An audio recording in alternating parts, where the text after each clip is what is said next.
What does uh-oh mean? And I'm not quite sure. YouTube gave me a weird notification. But Hmm. as of now, I think we're live. So hello there, everybody. Welcome back to Hello? episode 44 of the Council of Candor. Today, we're going to be talking about writing Sidekicks and Companions. As some of you early birds have seen, we have a little bit of a super chat goal going.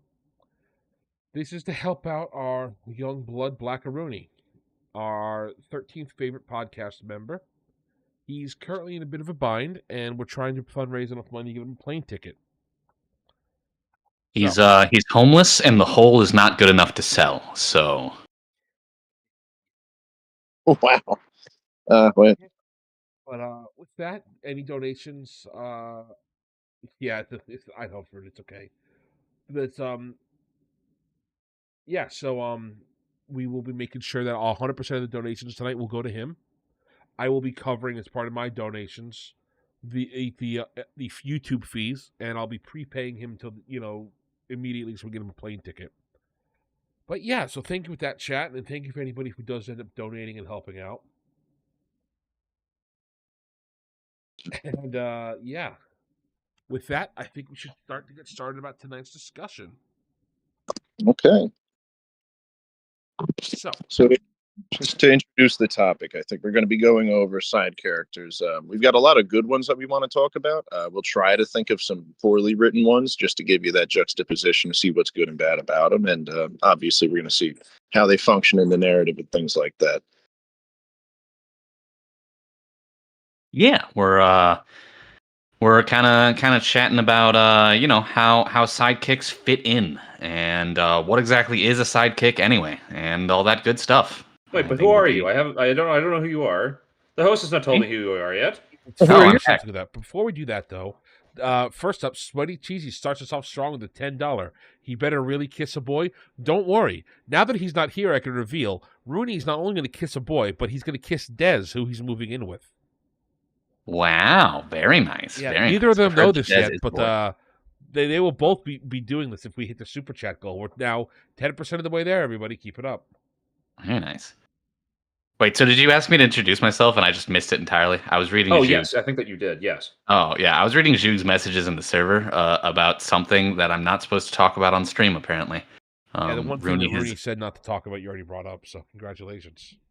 Oh, okay. Thank you. Oh, I missed when you said that, Rooney. Yeah. Anyway, I'm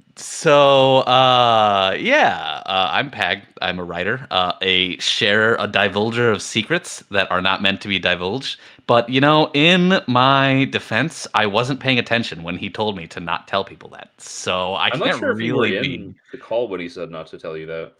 I might not have been. Or I might not have been paying attention. I mean, either one is basically equally as likely. Very true. Very true. Chat. While we introduce everybody, I'm also going to get your slot for the evening playing. Have fun with your brand new video. Continuing though, who's the one asking all these questions? You might ask. That is our friend, Mr. Garbled. How you doing? Hello. Garbled? I am actively working on actually making videos. It's just that I keep on redrafting them like 4 or 5 times, and I still have to keep on making them better. I'm working on it. I promise. I promise. Please don't hurt me. Go kill him with rocks. Go kill him with rocks. Go bully him on his own channel. Make sure you subscribe so he feels even more pressure and more guilt to make more content. As always, yes. Absolutely. Nothing would make me happier than having more people telling me that I'm a useless, terrible sack of... I was about to curse, but then I remember we're on YouTube. Yeah, we're on YouTube. The platform of free speech and love. The best place in the world. And if you say that they're not for love, then we're going to have to take an issue with that. Exactly. Mm-hmm. We're going to hurt you really badly. As you should. Speaking of being hurt really badly, Pops, you want to introduce yourself and what you want to talk about today? Speaking of dying terribly in a fire, Pops, how are you doing? I'm doing much better than I was yesterday, I'll tell you. Talk about getting hurt. They had me up running around at work all day yesterday since like 4 in the morning. I made myself sleep in today, so pretty charged up. But yeah, I thought of this topic in a bit of a tornado of ideas as we were trying to figure out the topic for last week. And we ended up having technical difficulties and canceling. We had a little more time to discuss exactly what we were going to do with this. When I first thought of it, I was thinking of companion characters, usually in a video game, which ones are good and bad, which ones are like a hindrance that kind of weigh you down. And then it kind of evolved into a discussion of general side characters and storytelling. So I think this is going to be a fun one. I think we've all got some good examples, and I'm trying to think of some bad examples as well, just so we can compare. So this should be a fun one. Yep. And last but not least, the guest of the hour, the man that we're all here to help out, Mr. Rooney. How you doing today? I'm doing okay. You hear that, chat? He's a sad puppy dog. Donate to help him. He made a good thumbnail. They're gonna this is make his me thumbnail. kiss a boy if you don't give me money. They're gonna make me kiss a boy. I don't want to kiss boys. To be fair, we're gonna make $20 is $20. Exactly. Hey man. Yeah. Nothing's Bro, free. you want that plane ticket or you want a bus ticket? They're gonna make me take the subway up the metro. That is a This euphemism. is America.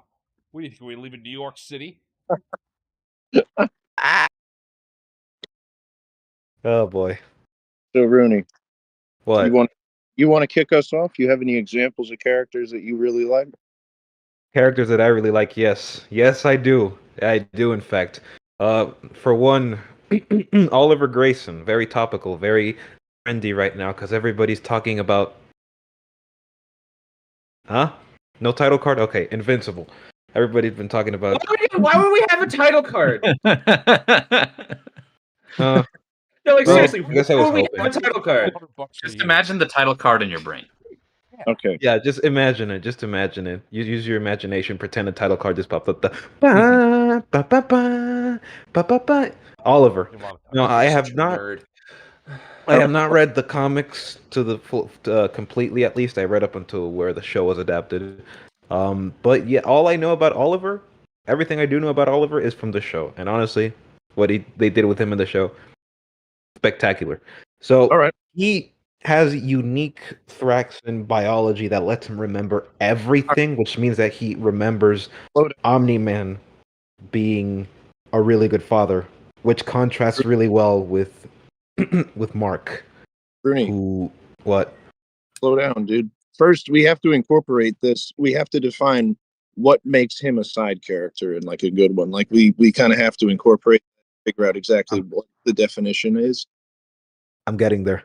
before we get to his biology and like going over the narrative.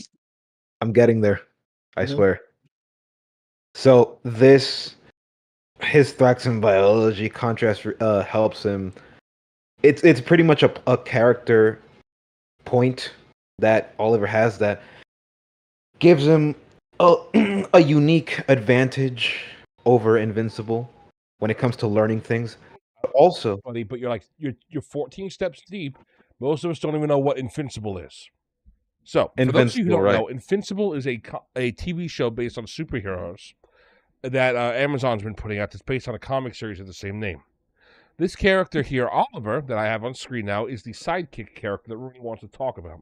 He has been introduced this last season, I believe, and he is the side character the sidekick to the main character, Invincible. That's the guy you see all the promotional material. And now Rooney can explain to you what makes him unique and special. okay, so Thraxan biology. He is from planet Thraxa because Nolan decided I'm going to leave my home with my hot Asian wife, and I'm going to diddle a bug. And that's exactly what he did. And boom, out came Oliver. And Oliver has the unique capabilities of remembering things ever since he was a little baby in clear, explicit detail. And so this creates a unique interaction that a lot of other sidekick characters of this nature really don't. Invincible, Mark Grayson believes his father is a murderer a mass murderer, a psycho killer, a conqueror, an alien conqueror, whereas Oliver has only ever seen him as a loving father. And on top of the fact that his Viltrumite DNA is super pure, he also, nature versus nurture, nature won, and he has to essentially learn morality, because he believes killing is super effective. So why not just do it? We see multiple instances of the show where Invincible's morality is challenged to the point where, at the very end of the series, specifically season 3, he succumbs and tells Oliver that he was right all along after the fight with Conquest. Now, I think that Oliver is an excellent example of a very unique kind of sidekick or side character, because not only does he help the main character achieve his goals, but also challenge him as a person. Normally the challenges that the hero faces are usually more than enough, and you have this specific character, the sidekick, to help out. But this character doesn't just help out, but also helps Mark rethink a lot of things. For example, Mark throughout the season has been acting like a hypocrite because he doesn't believe that characters like Darkwing, at least Darkwing's sidekick, Darkwing 2, could be redeemed because, after his death, Darkwing 2 became a psycho murderer, which Cecil reformed. And Mark was not very happy about this. But the reason why he wasn't happy about that is because deep down he knows that he has to accept that people can be reformed, which is a sentiment that he would have to extend to his father. And he cannot do that with him yet. But given Oliver's unique perspective, and given the fact that they're technically related, he is forced to rethink things through. Like, maybe I should forgive my father, or maybe I should, consider that maybe killing villains is the more logical, pragmatic option, which leads Invincible down the path that he's currently going to go right now. And he is such a fascinating character. I've seen people say he's annoying. He's not. He's awesome. He's totally annoying. He's loyal. He's extremely annoying. He's super very, loyal. very annoying. No, he's maybe he's loyal. Well, he's not even really loyal. Like, multiple times, Mark is like, "Hey, stay inside so you don't get giga slapped into the concrete and then torn in half." And he's like, "Well, what if I didn't do that?" Like, he maybe it's better if I didn't. Right. Yeah, he wanted to help his brother. He wanted to help him. They wanted to be teammates, like work together. Because, I mean, a kid at that age realizing he has incredible power, the same exact power that makes the main character invincible, surely you would think at that age, hey, I can help my brother. I can help him take down the bad guy, and he doesn't hurt people. And he's also trying to act out the things that he's been the parents, like Debbie, are trying to instill onto him, like morality, caring about people. He's trying to act that out because, well, parents, right? He loves his mother, so he wants to listen to her. He wants to. It's a kid. It's a kid with extreme power and extreme loyalty and extreme levels of remembering ability, extreme memory, a lot of memory. He can learn. Yeah, anyway, so that doesn't really answer the question at all about what exactly a sidekick is, and then their importance to the narrative. But what we can jump off of that with is that one of the great things that a sidekick does is provide something of a foil for the main character. A lot of the times they kind of exist to be what the main character isn't. So, for example, Oliver is okay with killing, and he has underdeveloped morality. Mark has overdeveloped morality, and he isn't okay with killing even when it is ridiculous to not be okay with killing. And it gives him a good narrative foil to bounce off of and actually force him to become the hero that he needs to be. Otherwise, he's going to lose his sidekick. Mm-hmm. That's kind of what I was alluding to.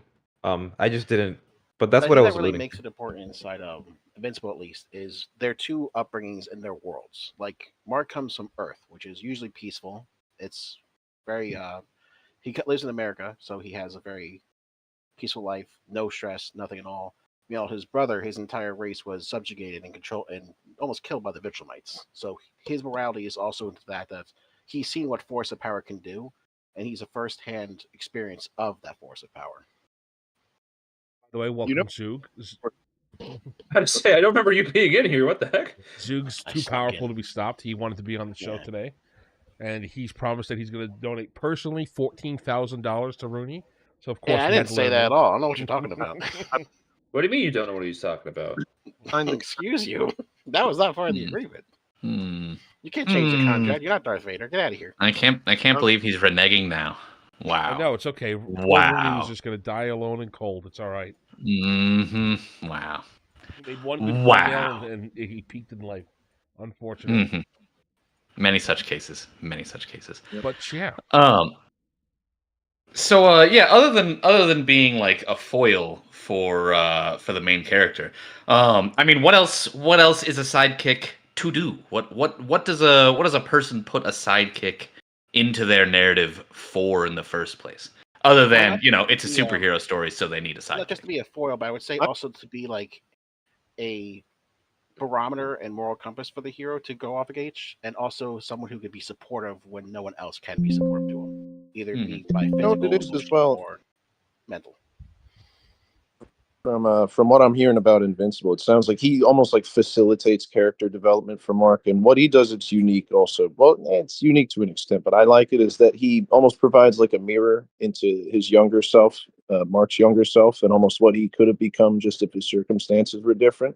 Mm-hmm. And now that he's in a position as a real like superhero, he is now the one who has to kind of guide this younger guy rather than be the one who's coming up and having to learn. Yeah. It forces him Facilitate. with great power comes great responsibility. Ha Well, yeah. With great Yeah, power, another comes thing a you giant can twerp do- who gets himself in trouble. Another thing you can do with sidekicks is just exploit them to become child soldiers. There's that. Yeah, but that That's not doesn't. really the that- angle I want Psychic to run in with. general. That's It's one not just step like- away from I'm it. joking. Child. And I'm I think joking. it's I'm joking. Sidekicks that always. Sure you were, Rudy. That's Sure not- you were.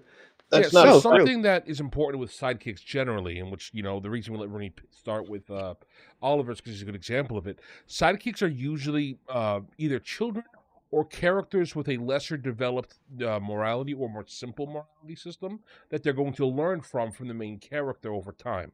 Maybe the main character has something more important to impart on them. So the sidekick needs to be somebody who willingly accepts that knowledge on. Or the sidekick has a simple worldview that the adult or the parental figure needs to adjust and teach the kid to do something. Like a good example is like Robin. Robin needs to understand about how to fight and how to deal with criminals. In less than how do I put it?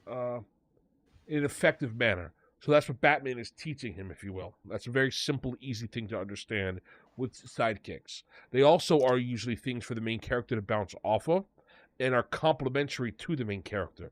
We understand a lot of the best parts about our main character by the way they interact with sidekicks. And I know that the most classic example of that is Sherlock Holmes and Watson. Watson solely exists for Sherlock Holmes to bounce stuff off of. That way Sherlock Holmes has somebody he can talk to that doesn't seem weird. Otherwise, Yeah. a lot of the Holmes But stories don't Watson work isn't 'cause he's stupid dumb. either. Exactly. No, it's also like with Watson too, is that he is a more humanitarian than Sherlock is. Sherlock doesn't have he doesn't have colder. he can have social graces, but it's not a priority to him. Like if he needs to solve a crime, he will just flat out tell people whether it's kosher or not, or it's the reading the room. Yeah, he's got severe autism, as you would say. He's solving He's the just like crime me, no for matter real. what happens. Exactly. Yeah. He's very much like you. Fun fact about early Sherlock Holmes is when Sir Arthur Conan Doyle first imagined the character, he wanted to give him that kind of weird quirk, and the excuse was that he was addicted to cocaine. Yeah. And then he started getting letters from people being like, "My son loves your stories, but now he's like addicted to cocaine. Can you please?" It was such. Wait a minute. Are you saying that That's cocaine makes your IQ rise dramatically? I should get on that. I All think I'm it was. saying is there's a reason in the 80s all the businessmen did cocaine, Oh, and now we have bad businessmen. I think it was his own mother actually that was like, "Yo, hang on, like, chill." I'm not sure, but yeah, that's a fun fact. And yeah, obviously Watts is a good. He's also good because he almost has a more like from the outside looking in, he's the storyteller of a lot of the Yep. things. And I think that's an important use of a sidekick character is he Watson can is the character that the Right. readers can juxtapose with because They they're identify he's more with, related to them. That's another Like, thing. when you look at Sherlock, it's like, how the hell does this guy put it together? How does this all make sense to him in his garbled mind? And then Watson can kind of figure it out and kind of put euphemisms or Or idioms, just I think. ask, hey, explain Or this just to ask, me. like, Please like, drip feed Holmes, me. how did you possibly know the thing was inside here? Yeah. Yes, Garbled mind, garbled. Exactly. Garbled reference. Go bully Garbled. Is that a chat. I don't Garbled. understand. What are you guys talking about? Is there something I should be aware Go of? bully a Saudi strawman. On that point, though, with the further development, the audience surrogate, I think that's a huge role for a lot of sidekick characters. In fact, that's why Robin was developed originally, because comic books are kids like comic books, and a lot of people are like, well, my 10-year-old thinks Batman's cool, but he can't really relate to Batman. You know, he would love Batman to teach him how to be Batman, though. So they added Robin. It's because they're like, yeah, now a 10-year-old can hang out with Batman, and it's not weird. So what happened with Jason Todd then? What was that all about? Jason Todd happened because because Robin was such established as a character for so long that they wanted to make he moved from sidekick into full-on character, which is Yeah, a he topic came we'll out get that into later on the Character podcast. progression. Yay! Yeah. Yeah. We're going to get into that a little bit later on the show when we talk about some other sidekicks. When did sidekicks stop being sidekicks? But that Robin stopped being a sidekick. He was so developed as a person that he needed to be his own character, Nightwing. And then that's why they brought Jason Todd in as Robin's replacement. And then they didn't make Jason Todd just Robin 2. They made him another character that they wanted to eventually turn into Red Robin and like flesh out into more different characters. Red Robin? No, Red Robin is Tim Drake. He Jason is Todd now, is Red Hood. I know. No. Yeah, the original Originally, plan was- though, he was going to be turned into turn that. Jason Todd into Red Robin. Yeah. Oh, I didn't know But that. then I think they another reason realized that people didn't write Jason as much because they were so used to Dick Grayson, but it's also that Yep.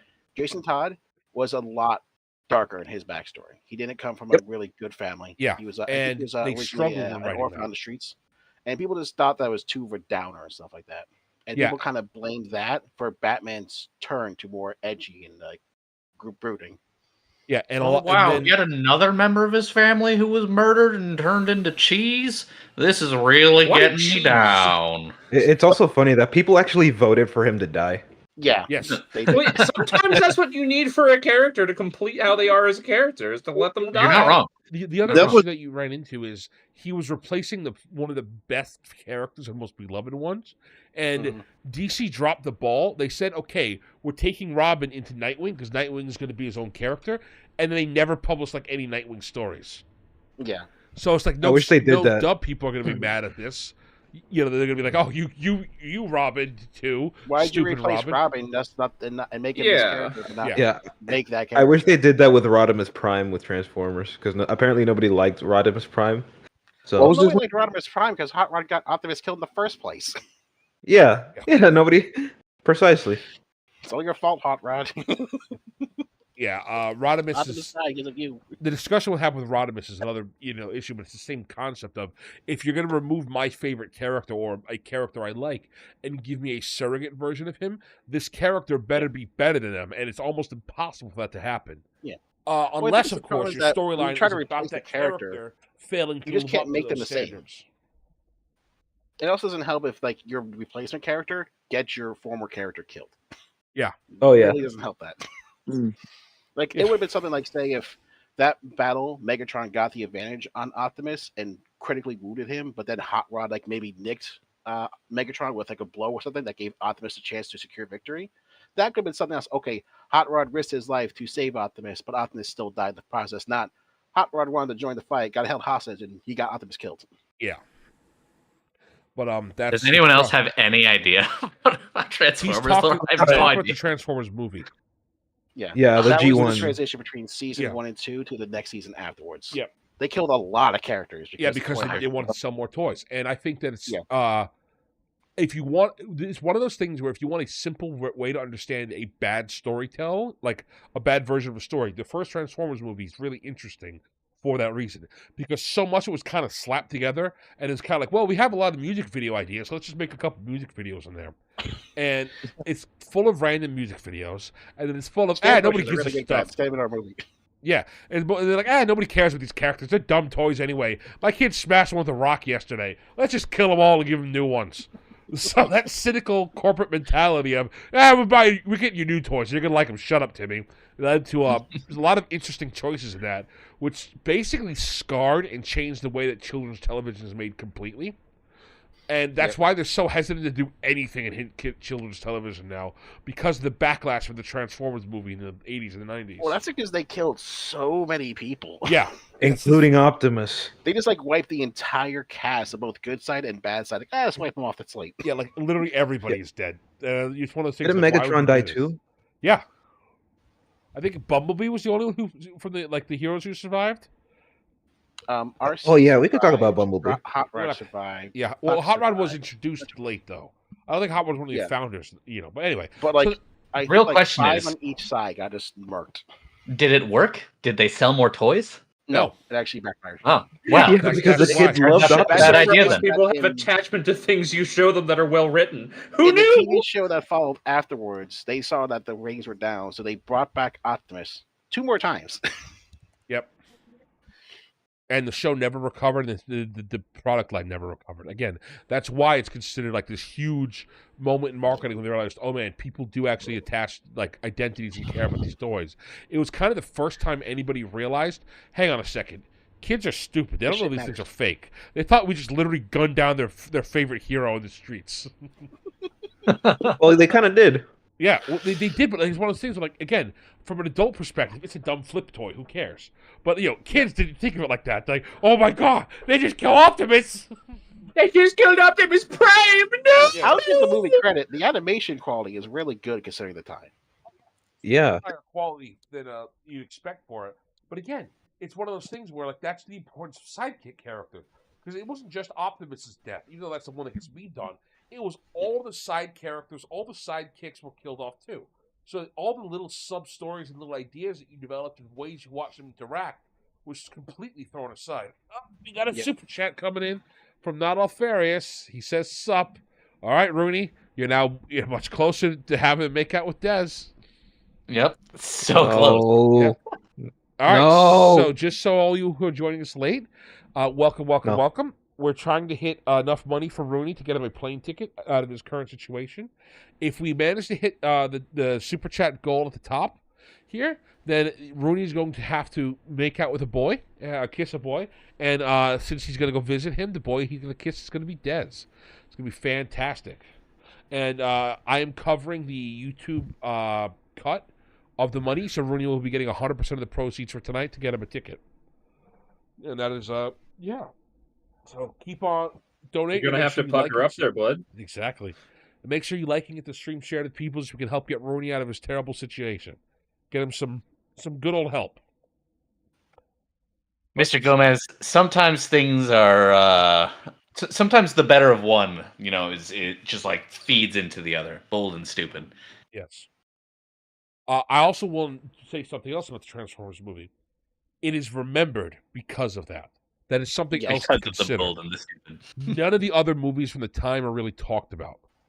A lot of the other animated kids movies that came out around there are mostly forgotten. Ironically, by the way, something that we don't talk about because we're people.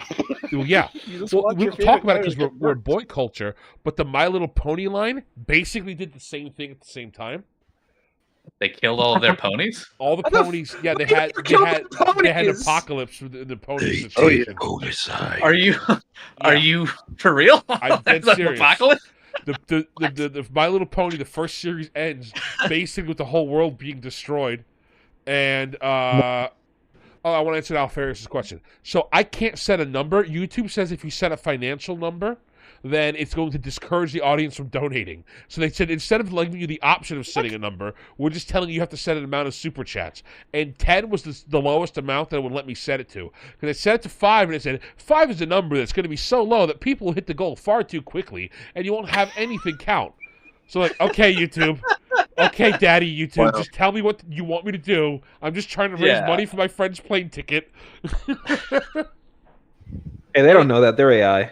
They don't know that. Smarter than us. It said the average super chat people get is $10, which that's not true for the record. Now, if you can see on Legacy gave us one too. Give me 1 sec. Thank you, Legacy. We very much appreciate it. Yep, we'll get to you. I want to finish this thing. So YouTube said because $10 is the average, if I set it to the 100, that means that the 10 that Rooney should be getting about $100, which I think is a good start for getting some tickets out of there. I think it's going to be a couple hundred more, and I fully expect people to donate more as the stream goes on. But as of right now, Rooney's up to $70. I tried to say the super is not working, Alex. Don't worry, buddy. Maybe refresh the page, and otherwise we can always figure something out. But Legacy has something he wants to say. Advice for a foil for the hero. Take them outside their element. I don't mean an uneven fight.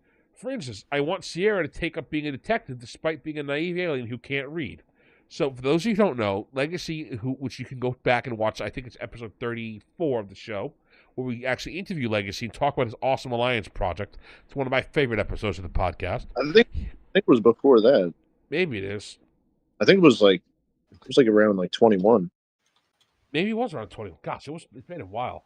But yes, you can find it's the Awesome Alliance episode. Legacy talks about his character Sierra.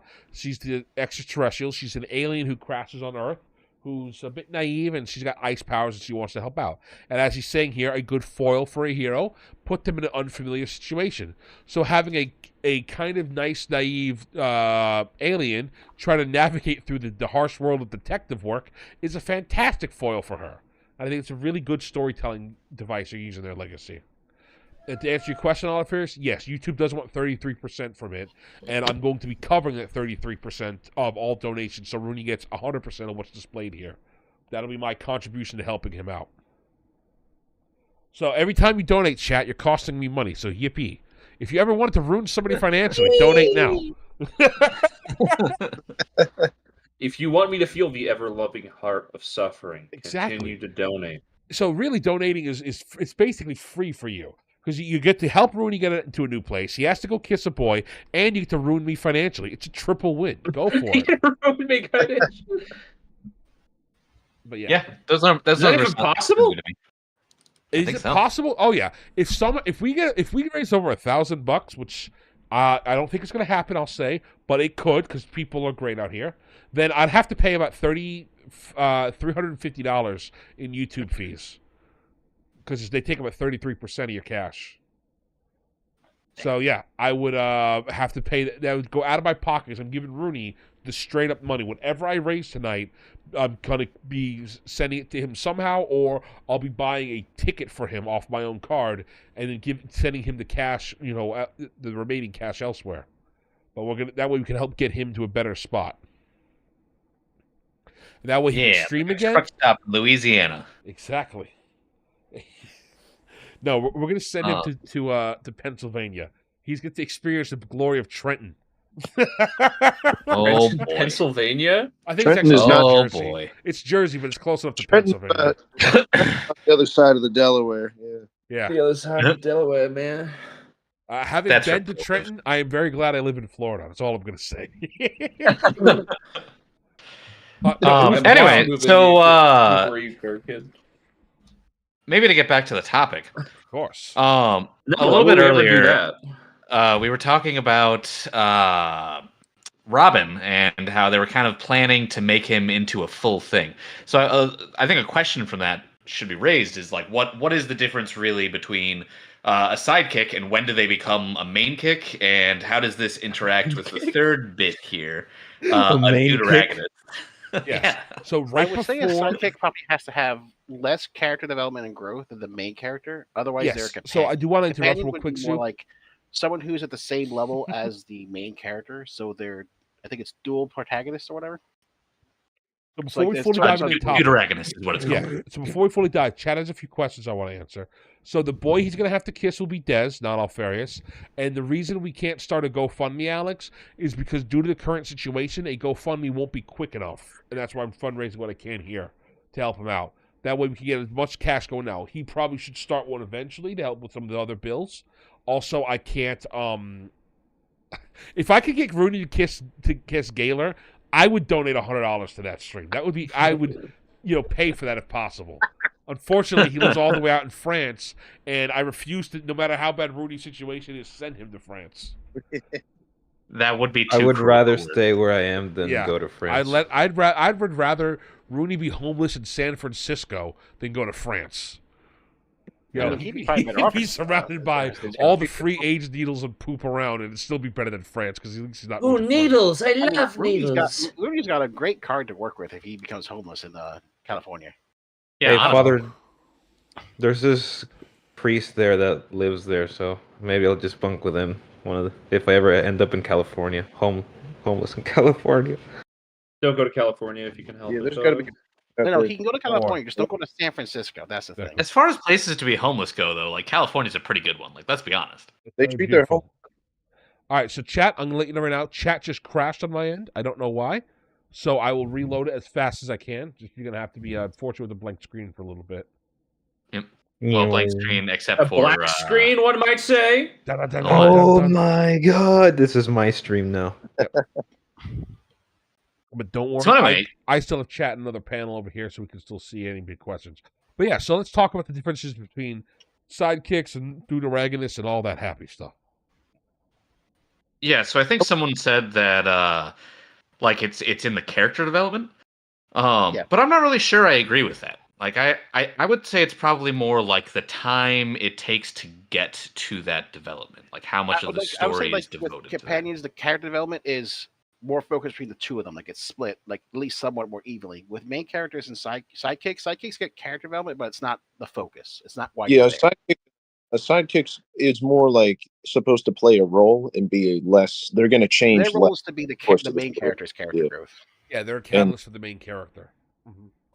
Yeah, so they're going to be a little more constant, unless you have a subplot, which is totally different. That's why And someone then- like Sam, who's fantastic as a character, is not a sidekick for Frodo. He is he's a a companion. deuteragonist. He does. He also is another big thing.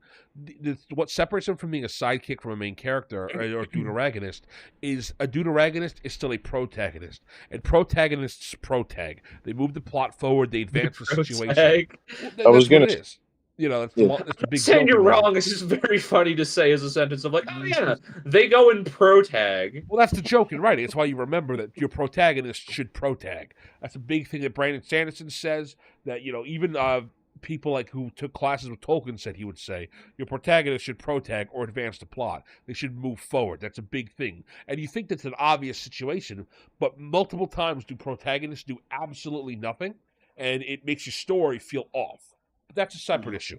So that's why a side character isn't the protagonist. They might accidentally advance the plot, or be part of advancing the plot, or the victim of the plot advancing, but not the ones advancing it themselves. They're not the ones Yeah. Like I doing think the a good things. example of a protagonist not advancing the plot themselves would be, I forgot the character, but the Wheel of Time main character. He doesn't actually advance a lot himself. He's almost a sidekick in his own story, but but he's not. Is he more of like you would say a POV character for the audience? He's the hero's journey. Like he becomes from nothing and becomes the hero, and that's the point of the Wheel of Time books. Yeah, That's why, Well, like, I mean, the it's first also- book, he feels What would like a you call sidekick. someone like Simon from Gurren Lagann? Because he starts out as essentially the sidekick to Kamina, but then Kamina dies, and then he takes over. Well, That's- it's that's- like no. that's Simon- usually what it is. Main character. Simon was the main character. It's just that Kamina was such a. He is basically like he believes like he wants him to uproot him because Kamina knows that he's going to be better than him at what he does because he has like this hidden potential in him. That's why he says, "Don't believe in yourself. Believe in me, who believes in you." Yes. Kamina, by the way, him and All Might are the same in my eyes, where they are so much better than the protagonist that they have to be removed from the story because they just make the protagonist look like a wimp. And I hate it. Dude, Dude, I want more Kamina. He was my favorite. Dude, when he Gurren died. Lagann. I think that Same. like, it's because they probably based off on older stories. Like I said, Wheel of Time, your main character doesn't Rand. act like the main character. Yeah. But Yeah. at the same time, the other characters don't overshadow him. Like they have powers or they're better trained, but he has like this more because he's such a simple life. He's able to see things that much more defined narrative. He doesn't go like this. He doesn't do with the politics and the diplomacy. Like no, do this because it makes sense here. It's like Yeah, the he's a farm simplistic boy. nature because of a simplistic mind. It's basically Star Wars. And it's even better if It's you look at classic Aragon, Wheel which is literally just Star Wars. Yeah. Although the Wheel of Time, he's got the slight narrative benefit that, or I guess explanation at least for him not protagging, in that he's just like a piece of like a prophecy, like the whole thing. It's Yeah. just it's all foretold. So, I mean, it makes a little bit of sense that he's not exactly, wresting control of his own destiny. Forward, though, is the thing. Even though other characters do things, he brings those characters together so they can do the thing to advance. He asks the questions, he sets things up. He still's very active in the plot. Versus if you look at someone like Robin in a lot of Robin stories, Robin doesn't do a whole lot. He's there with Batman. He's helping Batman. He's learning he beats Batman. up a few guys here and there. Yeah, I think if anything, Robin will provide some sort of clue or saying well, he'll say something that Batman didn't think of because he's too focused on this side, and then you're like, oh wait, that makes sense. It's like that's the missing piece that makes the whole thing fit together. And my sidekick gave me that because of their different look of life. Yep, and then Batman can teach the sidekick how to think laterally and stuff like that. I think Jason Todd's a perfect example. The entire plot, and spoilers, where Jason Todd becomes the Red Hood has to have Jason dying, and that you'd think that would make him the protagonist of the plot because he does go through the greatest change from alive as a happy kid to beaten and let's just say maladjusted by the Joker to death. To coming back as a spirit of vengeance and hatred. I'm gonna maladjust you to death, dog. Older, that's another reason a lot of fans don't like. That's what society's doing. He was a lot more because they were trying to put a more like adult spin because all of our readers are now teenagers and like maybe young adults, so we need this new Robin to be a little bit more gritty. So Jason was actually a little bit more violent than he would crack criminals in the skulls and stuff. Yeah. Like he would take Batman's training to the logical degree because he has that background of having to fight for his life, to live on the streets. What was your question, Pop? I was going to say, just to bring up the fact that he came from such a different background, I was going to ask if you thought that had to do with, the times that the comics were coming out and just they wanted to make them darker and grittier because that was like the flow at the time. Like I think this was Silver Age, so like the whole Adam West style Batman was losing traction. So they're getting more mature. Just that. It was also a lot of the fact that they wanted to deal with real world issues. Because Spider-Man allowed to now. Because at that point they were dealing with probably when Spider-Man came out, because Spider-Man dealt with real stories because he was just a real character. They needed to push more humanistic with DC heroes when they were first written were demigods or superheroes. They were not your everyman. They were supposed to be like the inspiration you aim for, not your every person's given powers. Marvel started doing more humanistic characters, and so DC started to go hyper focus on this and change a whole lot. And also, they had already completed Robin as a story. When the editorial board was looking at it, they said, "Look, we already have a character who goes from naive and sheltered to learning from Batman how to be worldly and run the idea." And again, originally Nightwing was supposed to be given his own storyline, where he's out there and he floats into Batman every once in a while, so showing up on basically his dad asking for help. They failed with that, and the new aspect was so we need a Robin to teach. Like each Robin's supposed to teach Batman something too.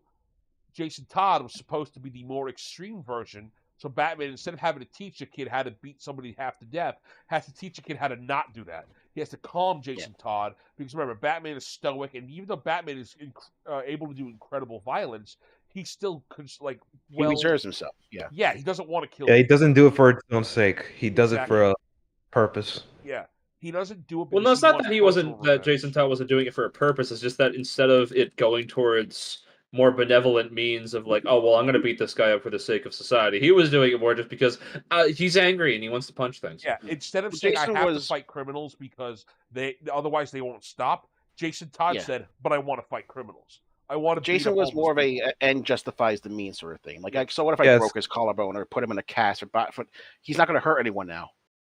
Yeah, it reminds me of what Foggy Nelson said to Daredevil in the first season of Daredevil. Maybe you just can't help yourself. Maybe you just want an excuse to hit someone. Maybe, and that's what Jason Todd was. Yeah. Which is again, as going back to the topic, as a sidekick, that is a fantastic foil for Batman, especially as the point where Batman was. That's a question Batman doesn't get to answer, and that's also a character who can actually question Batman. Someone like Superman saying that, Batman can be like, "Okay, prick, you can fly the speed of sound. Of course, you can tell me I'm punching a little bit too hard." Or like Wonder Woman, she has a lasso of truth that she can tie around people and force them to confess. Not to mention you're bulletproof and she can dodge bullets. I can't. Exactly. So the metric is much different. The metric is way because Superman is always pulling his punches because Batman is a human. he doesn't have to pull his punches all that Not much, just that, just a enough to. peer-to-peer criticism like that doesn't work because Batman respects them, but Batman also thinks he's better than them in some aspects, and also thinks, well, you're wrong because he sees their flaws too. It's hard to have a peer-to-peer criticism of Batman because he's good enough at that. However, a student failing and a student who doesn't know any better, that gives Batman time to reflect on how would I tell Jason to not do these things, which allows him to say, well, how do I tell myself not to do these things? It's very Batman great. I think it's also just saying it without coming across. I think it's also saying it without coming across as a hypocrite, because I can easily see the counter argument being, "Well, you hate villains all the time too." I think what if they did it correctly, like Batman, he disables people and things like for instance, he'll dislocate a shoulder, he'll break a wrist. Jason Todd will literally just splinter someone's femur. It's a big difference. Yeah, I don't remember who said this. Face down in the snow. That was a joke because the game wasn't really programmed super well, and it was just a fighting video game. It's not really what happened. Whereas that's what Jason Todd actually would do. Jason would rub their face in the snow. Yeah, I like this thing that I don't remember who said this, but it's this one quote from one writer that said, "If you can't imagine Batman comforting a sad child, then you haven't written Batman, you've written The Punisher." Yeah. I hate modern Batman because they literally just go too far into the edgelord grim dark crap. But guys, you're Absolute Batman, Have you ever dude. punched Absolute someone? Batman. It feels really good. Ironically, Absolute the Batman. Brave and the Bold Batman is probably one of the better modern Batman stuffs recently. Oh, have you read Absolute Batman? No, I kind of gave up on comics like 15 years ago because they were just old trash. Like it's pretty much what you described Batman as, to super duper edgy, but it's so ridiculous. I love it. Like he looks like he ate Bane. Yeah, that's the one. Yep. His bat is an axe. I just love that. It's so stupid. Oh, I think I saw that comic. Oh, I could critique that stupid axe for days. God, it's so horrible. That was hilarious. It's 10 out of 10. Batman is built like Alan Rickman, so he's like, he's not even rich in that storyline. He's like some city worker, and so he's like just 6 feet tall and built like a brick shit house. And Yeah, 6'7" to be more precise. Yeah. 6'7". And he's got he's got like 400 pounds of muscle in one arm, and the idea that the creator had is, well, I have to make the bat symbol bigger to fit on his chest. So somebody in one of the early issues complained that the bat symbol was too big. So he said, every time a professional critic complains about this, I'm making the symbol 1% larger, until it got to the point where you see the panel was that big, and somebody's like, dude, that's the size of a battle axe's head. He's like, you know what? It is. And that's why he used it as that, because he wanted to do it just to screw with Based. Which I'm like, that's Based. funny. That's a very I respect that. The pettiness. I respect I that. know, it goes around from being like, oh, this is dumb, to no, this is actually fantastic. Yeah. But on that point, this is a good point to say the difference between someone like Punisher. Punisher can't have sidekicks because sidekicks would detract from the Punisher specifically as a person. No, the Punisher has sidekicks, but they're usually support characters, like tech, weapons. They're not like secondary versions of him that he's raising up. Because the Punisher is a bad person. The stuff that he does is villainous, and he knows that. He's a true anti-hero for a reason. That's why Deadpool doesn't have any sidekicks who aren't also just Deadpools. What about X-23 and Logan? Would you count her as a sidekick? Deadpool. X-23 is Logan's daughter, I'm saying. Oh, she's saying are you talking about when she signed with Daredevil? Or not Daredevil? No. I would definitely count her as a sidekick because she's learning from her father. And also because Wolverine, while is a very angry bastard, does actually care about people around him. Yeah. He doesn't just talking about the Logan movie specifically, not just yeah, he was I didn't see the Logan. I didn't see the Deadpool 3 movie. No, I think that no, having, I'm not talking about. I'm not talking about Deadpool 3. I'm talking about the Logan movie specifically. Oh no! Bring it up as X-23 in the works. comics frequently sides with Deadpool, and she's like a secondary to him sometimes.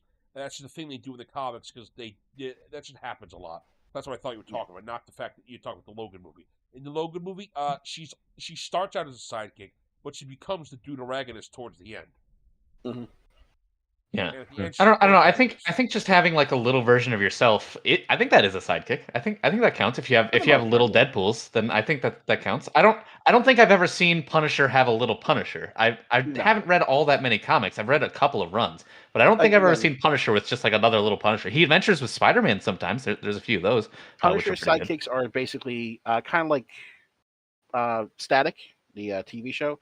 It's kind of like Richie, where it's more support, and that one actually turns Richie from like tech support sidekick to sidekick in action.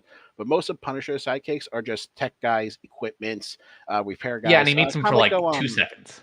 Yeah, what What's I like remember in the one-ish. Punisher show, Who's there the was guy? this one girl who Blade's follows. But sidekick? those they're not really side characters That's what I was because gonna like say. I wouldn't call them that either. I agree with Pops. Yeah, you it's could more like supporting cast or just Yes. Yeah, background they're characters, I supporting suppose. cast. They go to supporting roles. They're not true sidekicks. Because that's the Yeah, difference, though. A sidekick is more than just a supporting character. Having characters who show up for a little bit, help the main character out, or who even exist as a counterbalance to the main character. Anime does this a lot, where the protagonist will have a friend or have a rival who is the main character but with a flaw somewhere, or with a very glaring issue comparatively. That's not a sidekick. That's not what we're talking about here. Sidekicks almost necessarily have to be learning from or inspired by the main character. They're there to show how competent the main character is in whatever field they're sidekicking in. This is why someone like Ron, even though Ron is the same age as Harry and goes through almost all the same trials as Harry, is still Harry's sidekick. He never becomes his full character. Whereas someone like Neville, ironically, does become his own character. Oh, kind of like Sonic and Tails and Knuckles, because Knuckles initially Knuckles started is as not a sidekick. No, Knuckles is his own character. He's not a sidekick. No, that's what I'm saying. That's Knuckles is a relationship between the three. That's the relationship between the three, but that's what I mean. And even then, a sidekick doesn't always have to be in present to it. It's like so there's supporting cast and there's sidekicks. So with Punisher, it's like they're a mixture of both. Like they're not always on the field, but they're there to challenge the character. Like in most of the Punisher comics, his sidekicks, his companions, his support do call him out. Like you're going way too far, and they'll challenge him. And then he sometimes reels back, sometimes he doesn't. But it's like the most like sidekicks usually are basically personal companions to the hero, and they help them grow. So all these characters are sidekicks, but it's like you also put in the categories like, are they a sidekick in the field? Are they support? Are they? So that's how you can branch it back again. They're all sidekicks, but they all different purposes inside of it. Like they're all sidekicks, but they have different. Exactly. They're like what like are they physically on the field? Are they tech support? Are they like support? Like Hello, I am tech support, Batman. You need to look in the next alley over. Such a stupid joke. Like a support character that's not a sidekick would be like in Batman the Animated Series, the guy who made his car and maintains it. That guy's a support character. He's not a sidekick. He's not playing DPS. So I don't really think that the sidekick necessarily has to be like looking up to the main character or trying to live up to their image. I mean, in the book that I'm like releasing right now, the main character Melvin has a sidekick, which is what is the name of your book, sir? So that way, if I do decide that I like your funny words, Magic Man, where should I go and purchase this? You can't actually purchase this one, not quite yet, because it's not out yet all the way. Well, if there is something I want to purchase, where should I go to find it? My Amazon page at Lex Henderson. But no, you can actually get the book still. It's just coming out chapter by chapter. One chapter a day for right now, and then 3 a week as the weeks go on. But anyway, so the like sidekick in that book is his talking pig, which hates him, like hates his guts, and it's only drawn to him by circumstance. But that's still definitely a sidekick. Does Chewbacca hate Han's guts? No, he said he was there by circumstance. Yeah.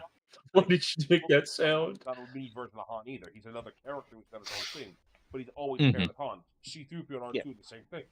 C-3PO is R2's sidekick. And also, Han is the one making the decision.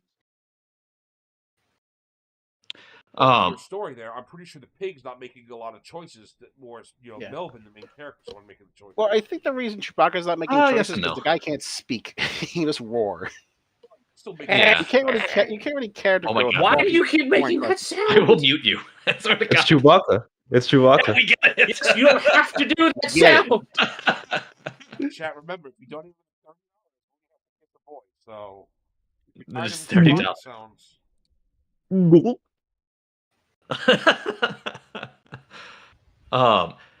Anyway, yeah, I mean, the pig does make several decisions. He's almost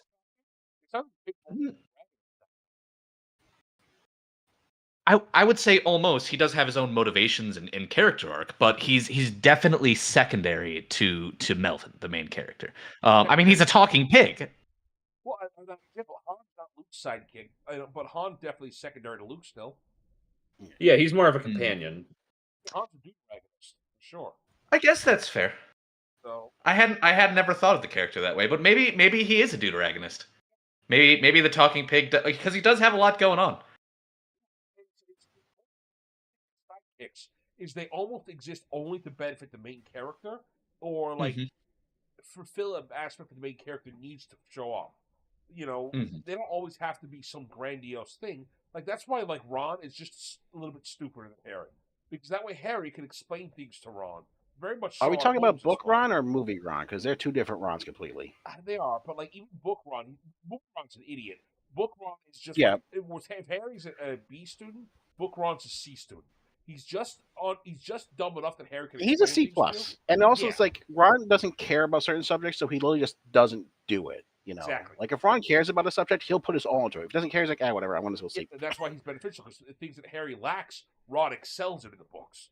But for the most part, whenever there's a plan that something needs to be explained to, Harry can explain it to Ron, because Ron won't get it, but Ron needs to explain to him still. Yeah. And that's where Ron never That's does because something. Ron and Hermione's plans are sometimes just too complicated, and Ron's a much better act on his feet and impulse guy. Yes. Like, and all the plans always go bad. That's why I wasn't listen. Like, yeah, okay, I'm listening to the plan. Whatever. I was waiting for it to go wrong at the bail you guys out. You know, the movies made Ron also a little bit too much of a wimp. Whereas book Ron, right. totally, if you Look take at me, him down the streets Harry. of Glasgow, Ron is totally ready. They to also get make his Ron stuff just out. hate Hermione so much more in the movie, so their relationship just makes no sense. Yeah, the relationship's a lot worse because it's just he really hates her. Like the first one is like, Hermione, she got called out, and the book she's like, hold on, she's right. Fuck you, Snape. He doesn't use the F word, but Hold on, Snape. My dad's gonna have to lynch you later on. Oh, no. I know what you Wait did. a minute. They Wait were a the minute. good Wait a guys. minute. What's Wait going a on? minute. What No. happens in the book, guys? And I think it's book 5 or 6. There's a flashback. No, it's 6. There's a flashback What? Harry has to his dad bullying Snape, and his dad just like basically ties Snape from a tree as part of the bullying thing. It's viewed as a kind of upsetting bullying thing there. But with the new Yeah, casting, they tie him to the whipping willow. yeah. Yeah. You know what you should do right after this? You should post that clip on twitter.com of you saying that about Snape. Actually, it's called X.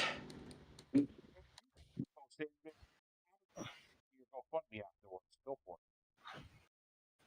it. Nah. That's a good- I already have a Patreon. I said tag your Patreon. Oh, I thought you said to make it. Never mind. I don't think you can actually post links. On Twitter. Oh, on Twitter. Yeah, there you go. If you want, post on your Twitter. You make a podcast I was on. Please help me. I'm dying. Please help. I'll even become a boy kisser. Twitter would love that. No, I wouldn't do that because I'm a Actually, strong, I should post independent on woman. This guy. They probably You're prefer strong, you. independent woman. I'm a strong, Oh, that's the independent woman. best I don't joke you need said no all day, man. Rudy. Oh man. All right, you hear that, chat? I get to keep all the donations tonight for Rudy. Then, thank you for lining Excellent. my pocketbooks. No, on that aspect, I do want to talk about Ron more. I think Ron's a fantastic example of a sidekick who's not a lesser version of the main hero. Ron goes from being a sidekick to a what is it called? A deuteragonist is what you said. He's Deuteragonist. Like Ron becomes that. So yeah, Ron becomes that, and Hermione's the only one that stays a permanent sidekick throughout the whole story. I don't think Ron becomes a deuteragonist at all. I think Ron stays sidekick because he doesn't push the plot enough forward. He does a couple things, but throughout the entire By series, book 4, he becomes an integral part of the story. well, he's always integral. Sidekicks are always integral. Well, no, what I'm saying is he becomes more integral. Like his plans and his knowledge becomes more and more equal to Harry's, to the point that in some cases Harry's playing a backseat to both Ron and Hermione because Hermione's just super book smart and Ron's just fly by seat your pants, get stuff done kind of thing. So they're still secondary to Harry. Ron doesn't do enough stuff on his own, or is it important on his own? I'd say to move into the deuteragonist territory. the world doesn't require Ron to do stuff. Whereas Harry always has to be the guy doing it. Even when Ron makes Because he's the plans, boy that lived. Because the Well, prophecy child. it's because like ultimately it is like the story of Harry Potter. It's Like Harry everything Potter. His name in Yeah. the title. we're Yeah. doing, It's like not the Wizarding World with Harry Potter. It's Harry Potter. somebody who does become a Deuteragon is Neville. Neville, throughout the story, always was a secondary, even tertiary sidekick in the background. You know, all the way down to companion. But throughout the story, and I don't want to really get into super big, screw this Harry Potter, people know what it is. Neville becomes basically the character who actually is the one who probably is the chosen one. And because Neville also smacks Voldemort in a way, and that Voldemort is so weak that Harry can win. And He literally kills his final, was it death thing, Horcrux. whatever? yes, Horcrux. Yeah, he And- destroys his final one while Yeah. saving Ron and Hermione. Yeah. Both in the books and the movie. yeah, and Neville also has all the same keys as the prophecy that Harry's qualified for. So that makes Neville go from just a secondary side character to wait a second. Maybe he was actually the chosen one that the prophecy is talking about, or maybe it was talking about both him and Harry. That's why he goes, and because he makes the choice to kill the Horcrux and he does all these things, he goes. The from way a I secondary saw it when I was reading the books was Deuteragonist. that Yeah, if the it problem wasn't is like- that Neville had like a good home life, whereas Harry Potter did not. So that's who the story got made about. What I saw is He when I saw didn't? it was that Neville had a horrible it's- home life. Oh, Neville was raised. Neville has a horrible life. Yeah, his grandmother is. His great- was he very maladjusted? sick. He his- was. Yeah, His he was. mother is literally. Both his parents got literally tortured into insanity. Peg, if you've ever seen, just look up the scene in the second Harry Potter movie with the Howler. Yeah. Hmm. That's pretty much his whole deal in the first couple of movies or books. Yeah, he's kind of the same way that. Neville had when Neville was a young boy, he didn't have Alphons, but both his parents was Aurors. They were basically magic cops. They got tortured into insanity. I have a question. What's the name of that guy that was always trying to win Angron's approval? Who? From You mean Warhammer. From fucking 40K? 40K? Yeah. Morty K. Morty K. Morty. No, because I was wondering if he would classify as a sidekick. It just No, I was gonna wonder if he was a sidekick. It's the Harry Potter discussion. Dude. Okay. This is how to establish Deuteragons and sidekicks. And companions. The way I Also, saw nobody it, knows. The way I I'm saw sorry, it, I think chat. it was that the prophecy was about both Harry and Neville because their interaction to each other push each other to be better. Without Harry and his crew doing what they have, Neville would never found the courage and the ambition to be better. He would have just stayed quiet and by him pushing it further and him showing his potential, he pushed pushed Harry, especially I think, to be better. Like, oh, Neville helps Harry with the I think the trials by letting him breathe underwater. Neville has a lot of hidden talents, and by expelling and building them, Harry sees that Neville's pushing himself really hard. I need to push better because I gotta lead these guys because I'm in charge of the whole Dumbledore Army thing. So if all these people are pushing, I have to push. So they kind of like complement each other. So I saw the prophecy as they were both of those characters, but as most prophecies are, they're kind of muddled. You know what was a cool like a thing with Neville, especially in part 4, how he kind of got obsessed with the plant life, like the botany classes and everything. Yeah. It's all symbolic of the way that he kind of waters his knowledge or whatever and ends up blooming into a greater thing. Cool. Well, I think it's also because the botany goes to what he does. He routinely has to take care of his grandmother and his parents, so he's very doting, he's very caring, he's very careful and meticulous with caring for things. So botany is actually a perfect encapsulation of what he does every day. Also, he is born on Earth than Harry because Harry is basically wizard nobility. Harry's rich. Yeah. Neville isn't. That's another key aspect. Harry has all this wealth and money and stuff set up to him by his family. Oh yeah, because his parents are rich. Yeah. They're basically And nobles. And again, that's another really interesting thing that we look at Harry Potter. That's one of the things that I think J.K. Rowling set up very well in the story. Is we're following Harry and he's the main character, obviously, but like it totally could have been Neville. And Neville just has a worse, less interesting life though, unfortunately, than Harry did. All right, now you can talk about your Warhammer crap, Rooney. Did you figure out I don't want to anymore. You were mean to me. Now I don't want to. He was mean, but correctly mean. Who's correct? There's a difference. Before we You move did on to deserve 40K, I just want to make one thing that's really a good touch with Harry and his relationship with the Weasleys is that I think it's not in the movies and it should have been, but there's an important scene where Ron's mother, I forgot her name, but she gets a gift. She gets a gift for both Ron and Harry as a joint birthday because she missed both of them because they're thing. And she gets Ron this beautiful new watch, absolutely custom made, never before had it. It's his own. Because Ron's always had nothing but hand-me-downs. He's always gotten things from his father or his brother, stuff like that. So it's a really good like that. Harry, on the other hand, gets the family watch handed down by father to son. So in a way that she's accepting him into his family, but also giving him a family keepsake. But showing her love to Ron by giving him something new, which he never had, and something extremely expensive that they really can't afford because she cares that much. It shows that she sees both of these boys as her son. Yeah, and it's a beautiful scene. Yeah. When Harry Potter, it slaps. It just sucks that all the fans suck. If you just watch the movies, you're going to miss so much out of it. It's just the fan base is horrible for Harry Potter, and she cannot write a world to save her life. But each individual story and the character stuff, if you want to know like good character of the Harry writing, Potter fans are the movie fans, not the book fans. Yeah, the movie fans are worse. I'll definitely say that. But if you just want to know how to write good characters, just go read Harry Potter. The way characters are and the way they interact it's almost flawless. She's got some of the best character work ever written. Story, do not take Harry Potter example for that. It kind of falls apart after book 3. Yeah. Once the time journey comes into play, like there's so much stuff we can fix with this. What's going on? Yeah.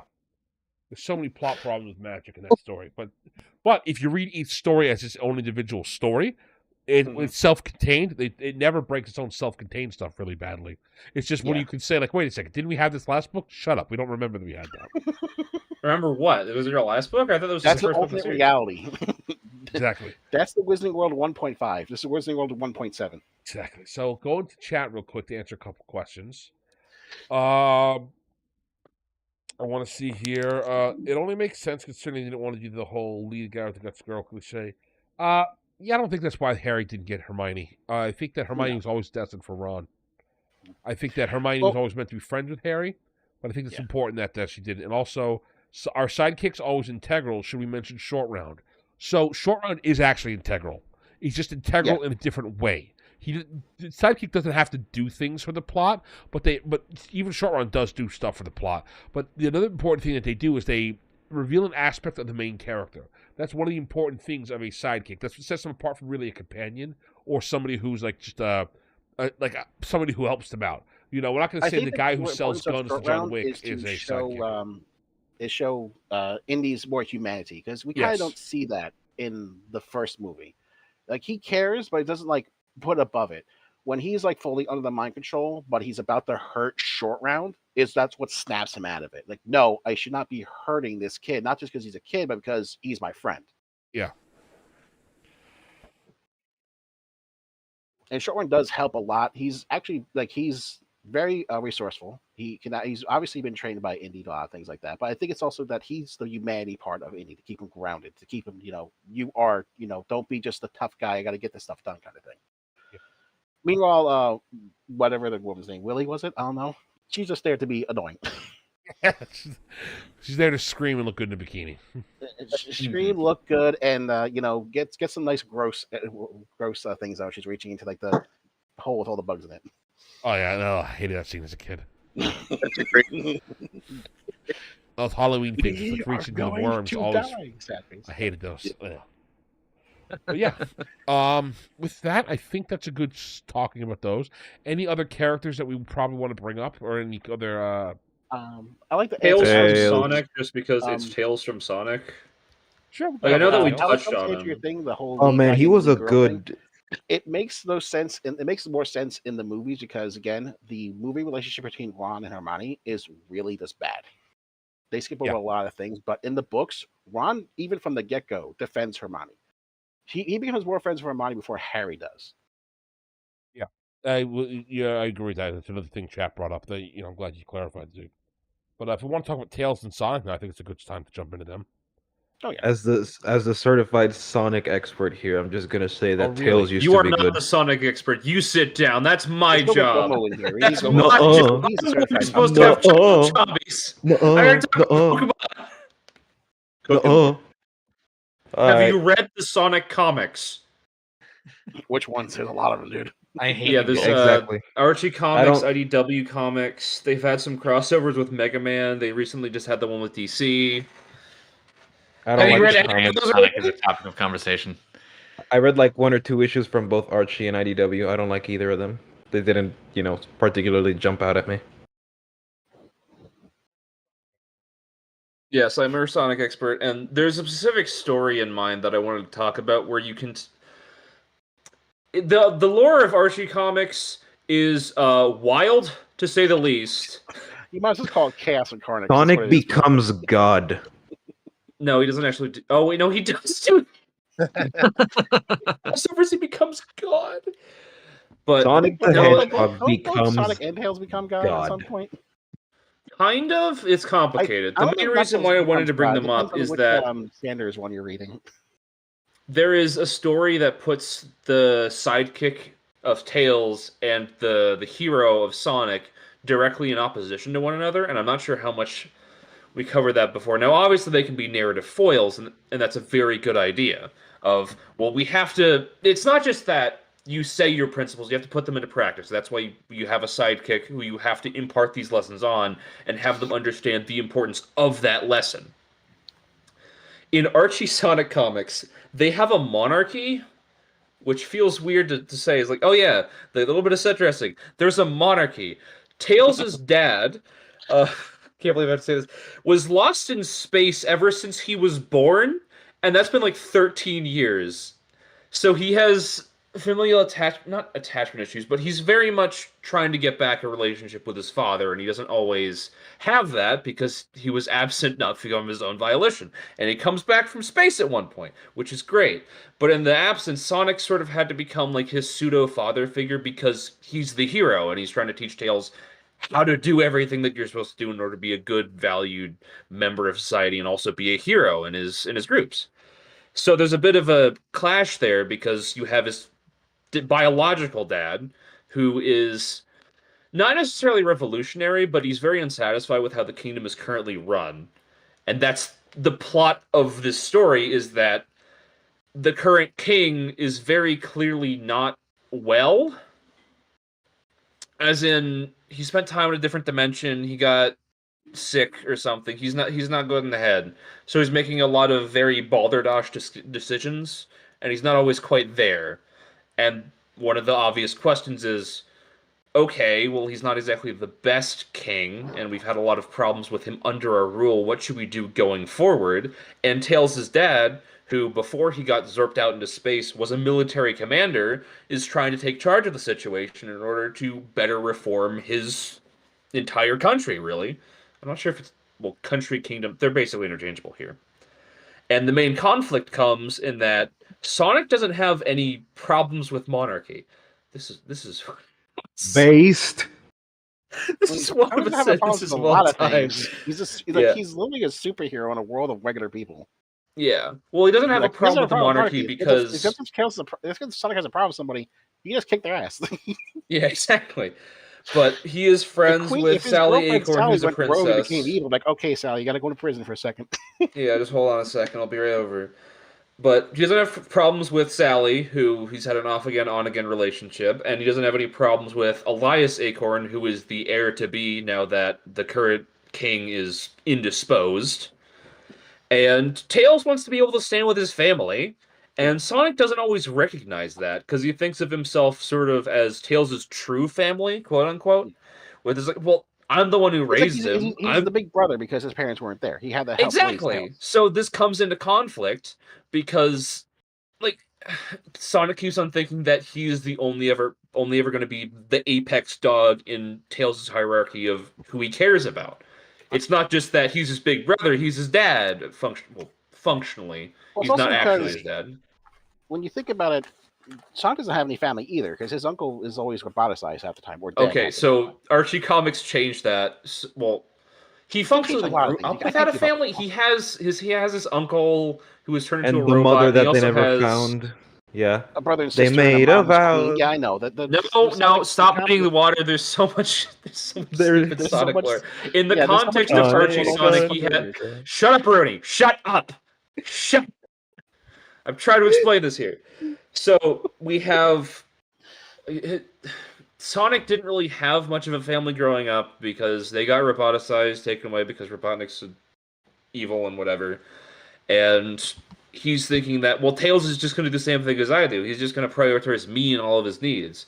Yeah. And the problem is, hey, Mr. I forget what his name is, but like Mr. Tails' dad, you are doing a bad, so we are going to throw you into prison despite the fact that you organized a protest. Oh no, I think the stream went down on my end. Oh no. Is it back? It's back. Okay.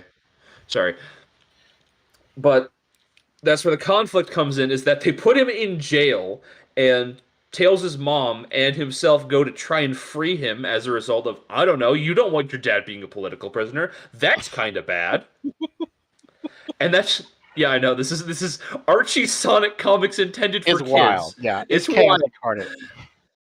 You come back 5 months later and the story's completely different. Like, wait, what happened? Exactly. This is why I don't like the Archie comics. They're weird. They're way too weird. Shut. You can blame Penders for everything. It's all his fault. You can, and Flynn did a really good job of salvaging it. But the conflict then becomes, Sonic, are you just gonna like trample over Tails' feelings? Like, he's his own person too, and you aren't recognizing that. And there's also a lot of really dumb romances that also imply that he doesn't really respect him in that way, and that's a problem. So they literally just fight mano-y-mano to be like, well, who's going to get their way in this situation? Wait, Garbled, I have a question. Are Ken Penders and Chris Chan related by any chance?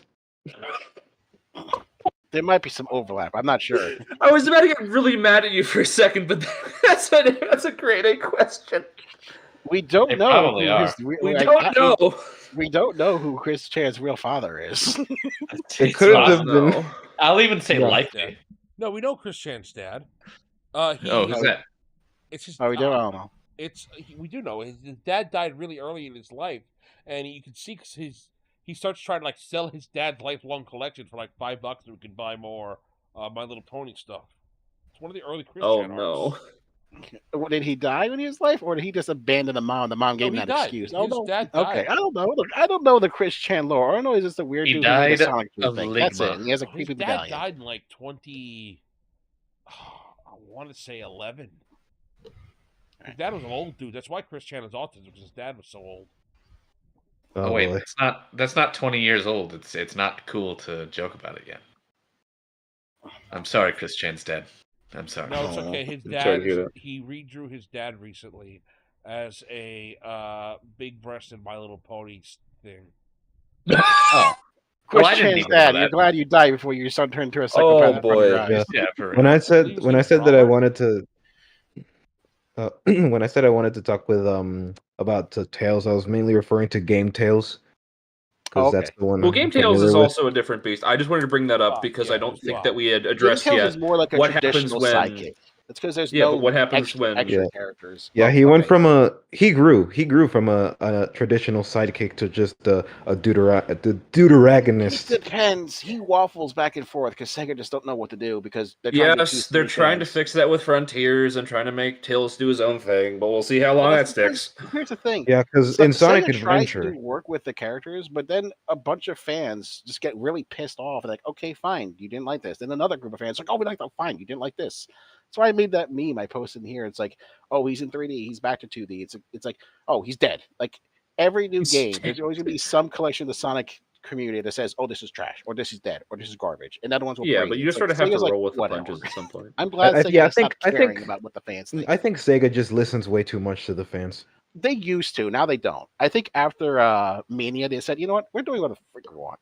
And I think Frontiers, Forces, people hate on it, but it gave what all the fans wanted. Your OC having fun, having adventures with Sonic. That's what you all wanted. Here you go. Have fun. Yeah, it's literally, dude. I used to own Forces. It's literally just press X to win. Yeah. Yeah, that's pretty much all. Yeah, sorry to tell people, but that was pretty much Sonic forever. Except in the old ones, you just held down and then spin dash to win, unless you got hit by a mantis and you kill it and then keep going. Sonic Yeah, games no, were this never is why complex ever. They were and the- spectacle games. I like a CD because with CD there's like an Okay. actual incentive, an actual challenge. You have to like actually make Hold- sure to Brony. get the best possible future. What?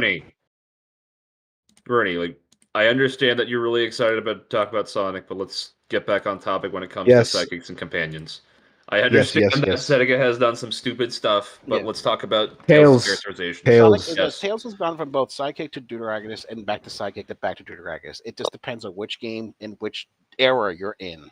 Like in the original Sonic ones, like Sonic 1 to 3, he's just a pure Sidekick. Yeah. Sonic Adventure 1 and 2, he becomes from Sidekick to Deuteragonist. Then you have Sonic, what's the other one? I think it was 06 or whatever, is like the Unleashed universe, the Boost series. Then he goes back to being Sidekick, then Deuteragonist. And then in Mania, he goes back to being Sidekick again. And then I think in Forces, he goes back to Sidekick. Then Frontiers to Deuteragonist. It's just Chaos is Sidekick Deuteragonist, and just his growth is all over the charts, even in the games. Yes, just real quick. Yeah. They have split it into classic and modern eras. So in classic, he is just pure sidekick. He doesn't have a lot of agency. But then when we go to modern Sonic, in modern era, he has both sidekick and that. Like yes, but I'm just trying to clarify that stuff Colors like is purely sidekick. I'm just trying to clarify that stuff like Mania and Sonic 1 through 3, those are all classic. The old era. That's classic. Classic. Sonic. Yeah. Yeah. Yep. I hate how they did him in Forces, because by the time we got to Forces, this was like what, after the events of Generations, and yes, so he should have been Deuteragonist, not Sidekick. Yes. Exactly, but then could you guys talk the a little bit more implication. about? Could you talk about the characterization before Forces, so that way when we get to there, everybody can understand? So Sonic Adventure 1 is where they actually Chat, remember to donate to help Rooney out. Get him out of his current terrible situation. Super chats. Get Rooney to Florida. Is that where he's going? He's going to Florida? He's leaving Florida.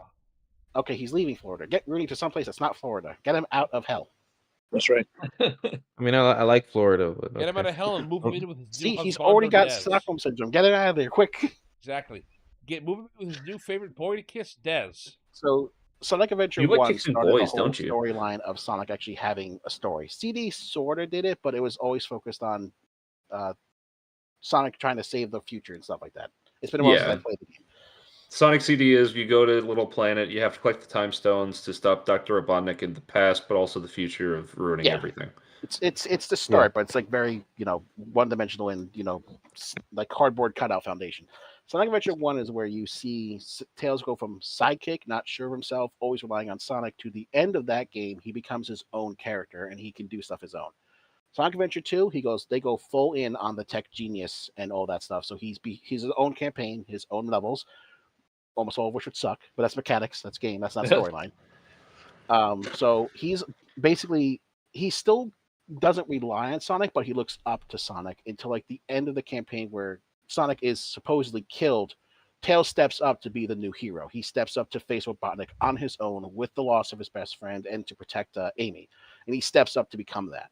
And then in Sonic, what was the one afterwards? It wasn't Generations. Sonic Heroes, I think. Sonic Electric Boogaloo. God, there's too many Sonic Heroes. So in Sonic Heroes, like they kind of like prepare all the characters into like teams, but Tails is still very much a protagonist in that. He's not a sidekick. He doesn't always answer to Sonic. Like he'll give advice on certain pathways. It's like all three characters will give their own input depending on what's going on and which one you control. So it's like sort of like there. The story's a little weaker in that one. Sonic, but Tails always is like the tech and geeky guy, so he's always that support that way. Then in Sonic, what's the Sonic Forces? I think it was Sonic Unleashed. He goes back to being sidekick, which having no real input on a lot of things and just helping Sonic. I think he's barely in the game as well. Like he's barely involved in the story. He was. Yeah. By the way, just a free tip: just if you want to know the story of Unleashed, watch a Let's Play or a story. Don't actually play the game. Just ignore it. Probably the best. Unleashed? No, God no. Those Werehog sages suck ass. All right. Speaking of, and good conversation topics we had today, boys. I would like to say for chat for next week. I think that because I was probably not going to actually be able to podcast next week, I might be able to set one up where I just let the computer run and let the boys talk. If you guys think that would be fun and just I can trust them to not ruin everything, let me know. I think this was great. I think that it'd be a lot of fun to just give them a topic and let them expound on it themselves. Can I talk about the socio-political conflict in America and why hamburgers and cheeseburgers go well with fries? Talk about whatever topic You you do the guys agree second upon. topic, maybe. The first Can I, one can should I, be can I, boring, 'cause that's what wait, you guys if I demonetized. I don't know if I'm gonna be able to be there, but if I am, can I talk about why Taylor Swift is actually the daughter of Anton LaVey and how she's a tool that the Antichrist will use to enslave the humanity? Chet, this is what you're donating for. I had to mute him. I can't let him just say that, man. I might. No. So yeah, this is not even a meme. I think that you guys have done a great job with this topic, and because next week I was probably going to have to leave halfway through the podcast, so I was not going to have it. I could just leave my show running and let you guys handle it. So whatever topic we decide for next week, I think that's going to be the case. Yeah. I didn't say what I wanted to say with Tails, but okay. Oh, go ahead. Well, then go ahead and say it, big man. Yeah, Go, talk brother. about it. I was gonna say that all the agency that he had from the previous games up until Forces was completely lost because the narrative took a humongous nosedive. Apparently, Sonic died, and Tails quote unquote lost his mind, but he really doesn't act that way. And the moment Sonic shows up, he just becomes just a sidekick in the worst possible way. Like he's cowering in fear against Chaos Zero, who he beat before in Sonic Adventure 2. No, it's the first one. Sorry, Sonic Adventure 1. He already beat Chaos. I think he beat a stronger version at that time, and he cowers in fear against a fake Chaos Zero until Classic Sonic shows up. And after that point, Tails has zero agency whatsoever. And I think that was he acts like a puppy, like following their owner. a lost puppy. Oh yeah. Yeah. I Not will only never does he defend not Force's act storyline. insane, It's dumb as all hell. it's horrible. I hate it. I also love it because episode Shadow. So, and the soundtrack. I love the soundtrack, especially Metal Sonic's theme. Mechanically, I love the speaking, US version. Forces is probably one of the better ones out there, and it gave fans their OC adventure that they all been craving for. But yeah, Yes, storyline-wise, it's Spider-Man. horrible. It undoes everything after Generations, and then they immediately tried to change it with Frontiers. But they tried to change it like I haven't played Frontiers, but I heard like they try to like speed run all the character development too fast. So trying to I don't know. crap, we just restart with this. We're quick speed on it. Yeah, I don't know much about Frontiers. I'm not really interested. Like after engaging with the fandom, Sonic was just completely ruined for me, and I try not to be attached to it too much. From what I've seen, and if you want to talk about it from like say a mechanical standpoint, talk to I don't know if you're in Macios, but talk to Gomo guy.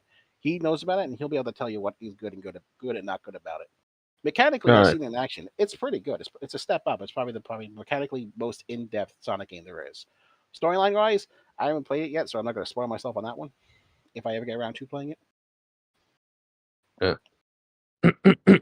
I don't really plan on getting it, but I'd rather just hear it from someone else. Yeah. So just hit up Gomu guy. He'll be able to tell you everything you want to know.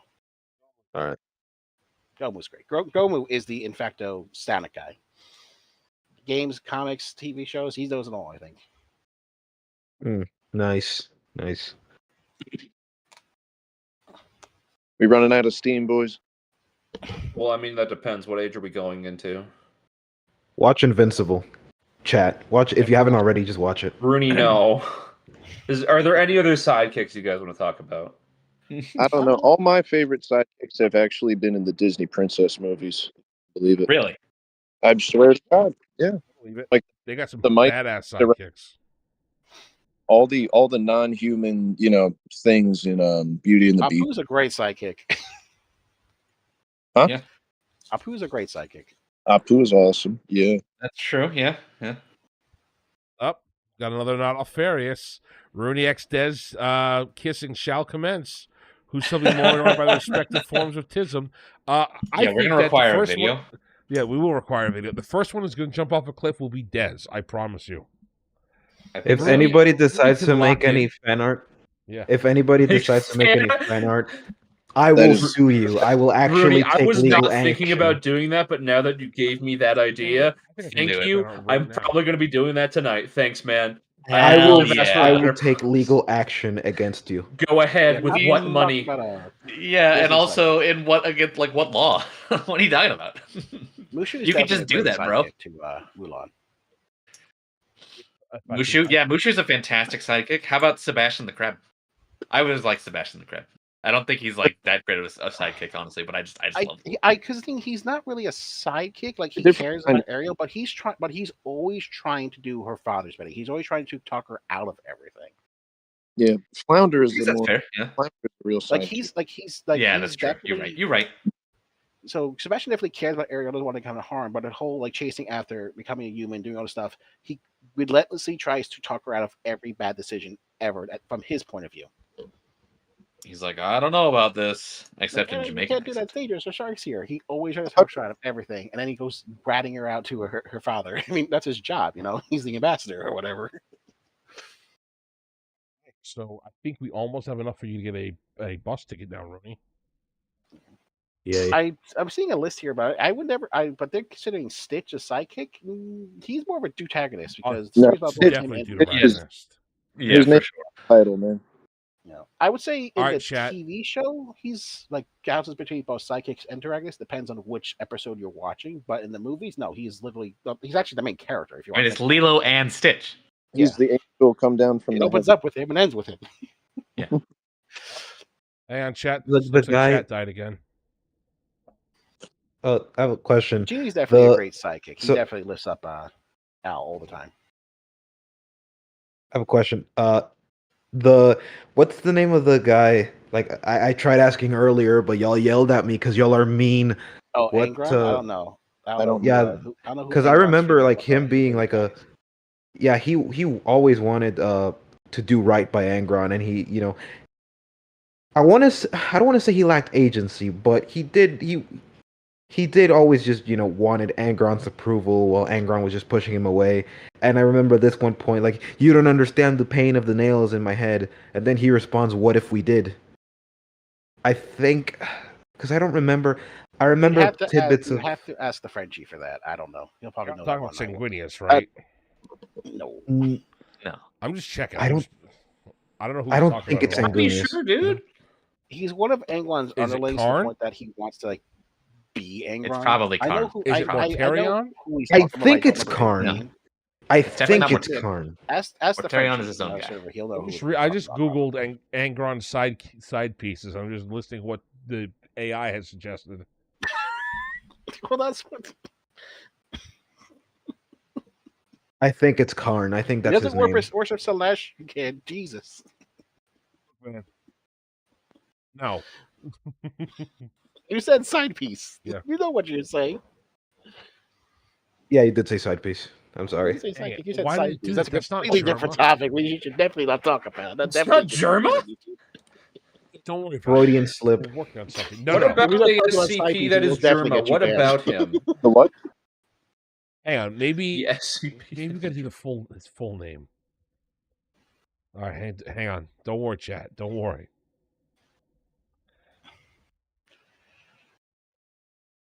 Try that one instead. I promise you, chat. We're gonna get some factual images going. Probably Karn. Yeah. If not, Alfaria says it's Karn. I believe him. He's twice as smart as me on Warhammer lore. Yeah, it is Karn. Yes, that's the one I'm thinking about. He you wants go. Angron's. Yes. Yes. So Alex Gomez, all you missed is that we have successfully hit the first tier of super chats. Obviously, the more money will help get Rooney a better seat back. So if you want to throw some petty cash, you can. And very, More very money will soon get we Rooney. may have our first proofs of concept. Yeah, I might even just get naked and start dancing. If we get enough money, we'll. You're go gonna do on that to anyway. Disney Yeah, again, you're having gonna- a Yeah, just- boyfriend. There we That's how go. you Yeah, pay just in getting dance a- with a hotel room. So Yeah, that's getting a nice lingerie. I like how he's getting into it now. At first, he was like, but now he kind of understands his fate that he is to be Like, fanboyized. he's So got I some got severe Facebook. competition. All I'm gonna say. Mhm. Des is a very, very cute girlfriend. So you got some severe competition, Rooney. He I might have not faith for in you long there. after this. Yeah, I have faith in you. There are several jokes I can make. None of them are appropriate for YouTube. That's okay. Don't worry. If the thing that I'm having worked on works out, it's going to be glorious. Please, It's- it better not be fan art, please. So we're working on getting some special work done real quick. And if it's fan art, at least make me look good. I don't know that said. we can do that. Yeah, we'll make you look you. So I'm gonna get Darth Goldust to draw you. oh No, deep no, no, no, no, no, no, no, no, no, no, no, no, no. Yes. Do not, do Yes. not, no. somewhere not Ozzy anyone, decided to check out the please. live stream for the first time in 6 years. I and do you just not gave him need psychic my damage. personal. You just I killed do not Ozzy need- somewhere. No, no, I do not need. I do not Oh, you need can't my send own super personal chat to Alex? That Christian. sucks. Rooney does have a Patreon somewhere, I think. Can you do one-time donations on Patreon? I don't know if you can. Not on Patreon, but I think you could do like if you set up a what is it, buy me a coffee thing. Coffee? Yeah, Kofi. Kofi, yeah. Yeah. Yeah, go ahead and do that, Roon. Okay.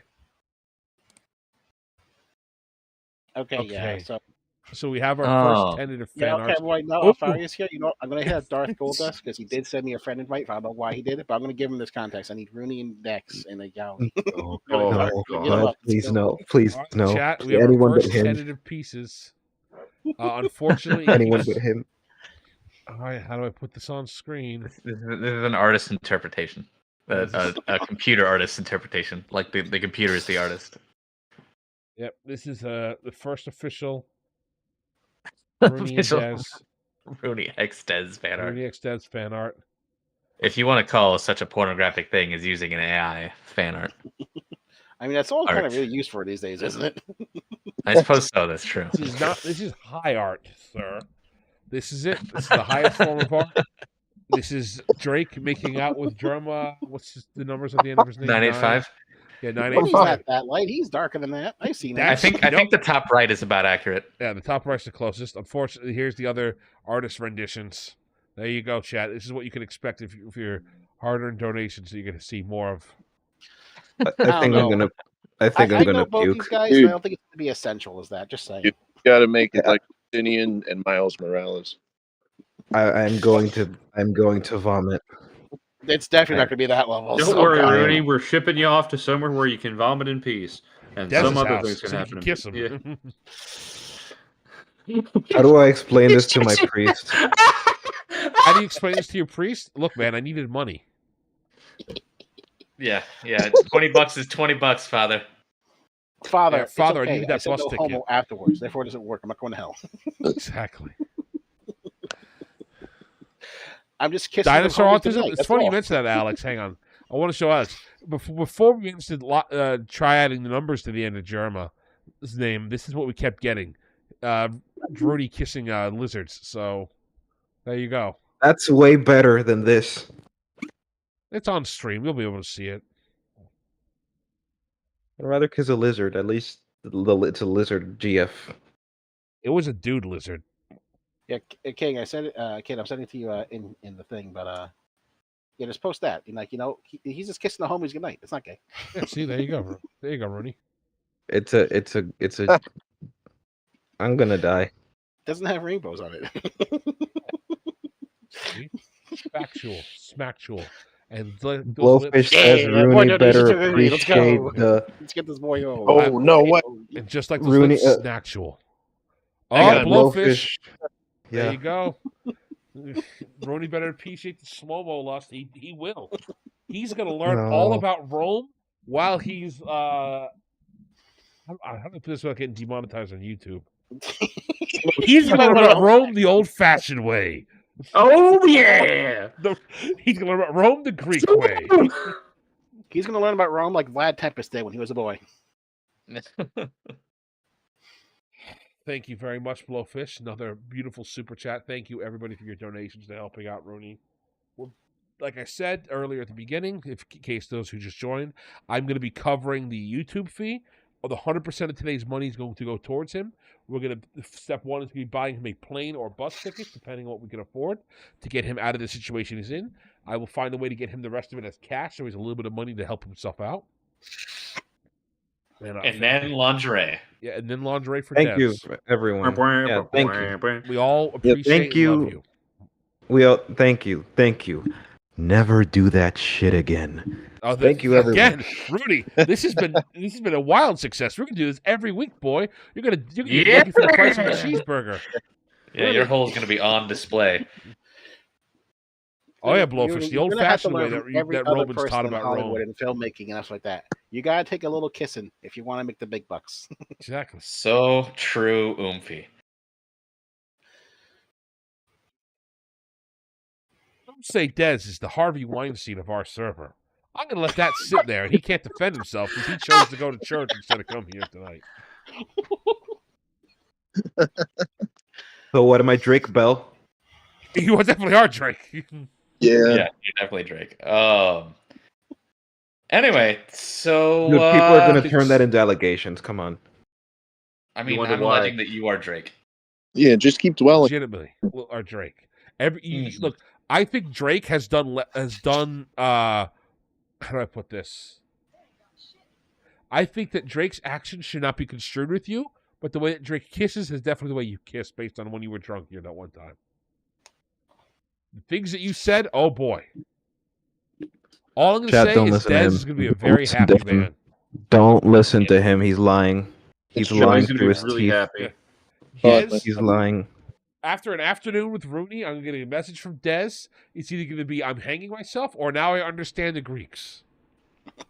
It's one Joke's of on the two. you. I'm hanging myself first. You won't be able to. Yeah, you'll Watch be me. you'll be too tuckered out. We're not Yeah, doing if this you know for what I'm dead, saying. man. Yep. And I think with that, speaking about sidekicks and side pieces that's going to be occurring, thank you all so much for today donations. I will have a total real quick. I can probably total it right now, actually. Is there a way I can show it in studio? It's 160. 160. There we go. So we've got 160 coming towards you, Mr. Rooney. I will find a ticket for you, and we will see if that's that. And thank you so much, chat.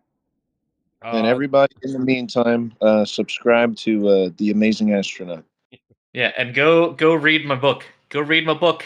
Yep. Go Look read at his it book. on Royal Road. Go read it. Go leave some reviews and stuff. Thank you, chat, for Yeah. all the help that you've given. We will see you guys next week. If you have a podcast topic you'd like for them to talk about, go ahead and post it in my server. Like I said, I probably won't be here next week personally, but I am going to let the boys run the show. So give them some good feedback and some advice. So with that, go ahead, Pops. We'll pick a good topic, boys. Yep. Sub to my Chanel. Yep. And with that, thank you all so much. You have an excellent day, and God bless. Goodbye, everybody. Have a good one.